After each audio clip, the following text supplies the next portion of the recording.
ዘመናትን በተሻገሩ ቁርሾች መንስኤ የሆኑ ልዩነቶች ኢትዮጵያን ከጉዞ ማስቆም ብቻ ሳይሆን ወደ ኋላ ሲጎትቷትም ተስተውሏል። ለዚህ ምክንያቱ ደግሞ ጊዜ ሰጥቶ አለመምከር፣ የራስን ፍላጎት ብቻ በመከተል ሌላውን መገፍተር ነው ይላሉ የሀገራዊ ምክክር ኮሚሽኑ የሀገራዊ ጉባኤ ተሳታፊ አቶ ተሾመ ፊጣ።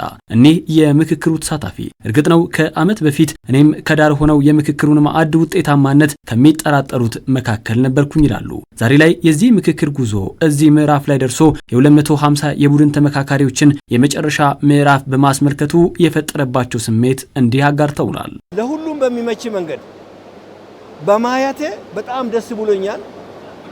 ይሄንን ፕሮግራም ከሩቅ ሆኖ የሚከታተል ሰው ይሄን ነገር እኔ ይገባኛል እገሌ ነው የሚያስተካክለ ሳይሆን እቺ ሀገር እኔ ነች፣ በኔ ጊዜ ኢትዮጵያ ተሻሽላ አድጋ እንደ ታሪክም ከምክክር በኋላና ከምክክር በፊት ተብሎ በወርቅ የሚጻፍ ይመስለኛል። ይህ ደግሞ ዛሬ ወደ ቀጣዩ ምዕራፍ የተሻገረው ስልታዊ የውይይት ሂደት የፈጠረው እድል ነው። 250ዎቹ የአንድ ቡድን ተወያዮች ከቀደሙት በተሻለ ሀገርን ያስቀደመ ግን ደግሞ ለሀሳብ ቅድሚያ የሰጠ ነፃና ግልጽ የምክክር ምዕራፍን አስመልክተዋል።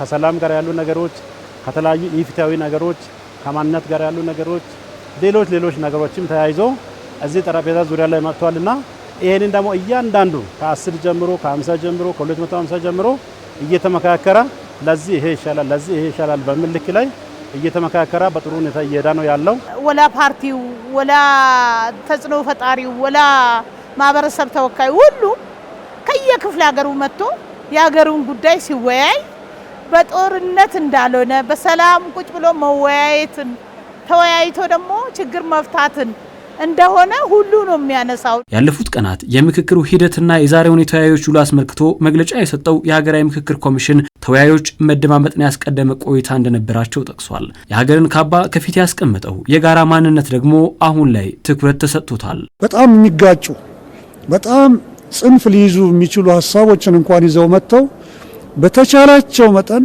ወደ መሃል እንዲመጡ እየሰሩ ነው ያሉት። ምክንያቱም እንዲህ አይነቱ ወደ መሃል መምጣት ሂደት ከማንም በላይ አገራቸውን እንደሚያስቀድም ስለተገነዘቡ ከሁሉም በላይ አገራችን ኢትዮጵያን ማስቀደም አለብን ብለው ስላመኑ ሁላቸው ለምሳሌ መጀመሪያ ላይ እያንዳንዱ አካባቢ የራሱን ጥያቄ ብቻ ነበር ይዞ የመጣው የሚዛ የመጣችው የራሱን ጎሳ፣ የራሱን ማንነት፣ የራሷን ብሔረሰብ እኔ ብቻ ልሰማ የሚል ነበር።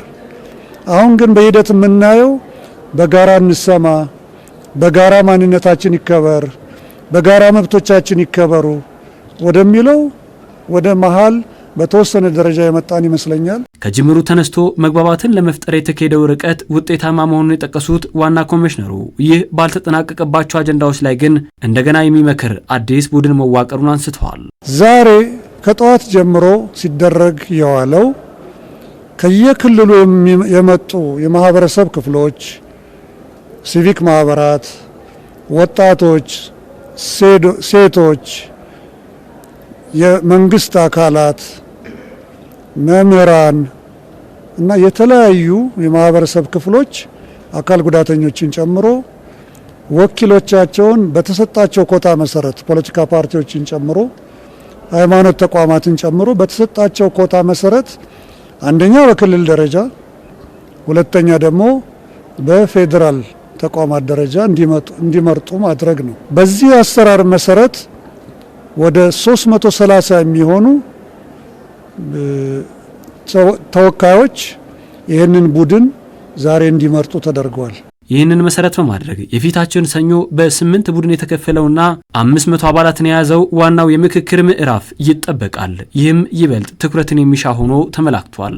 ዛሬ ከሰዓት በኋላ ይህንን የ250ዎቹን ሰሞኑን ሲቀርቡ የነበሩትን በሙሉ በሚገባ በየቡድናቸው 16ቱን ቦታ ከቀረበ በኋላ የቀረቡት ቃለ ጉባኤዎች ትክክለኛው እነሱ የሰጧቸው ምላሾች፣ ሀሳቦች መሆናቸውን ቃለ ጉባኤውን አንብበው ሁላቸውም ይፈራረማሉ።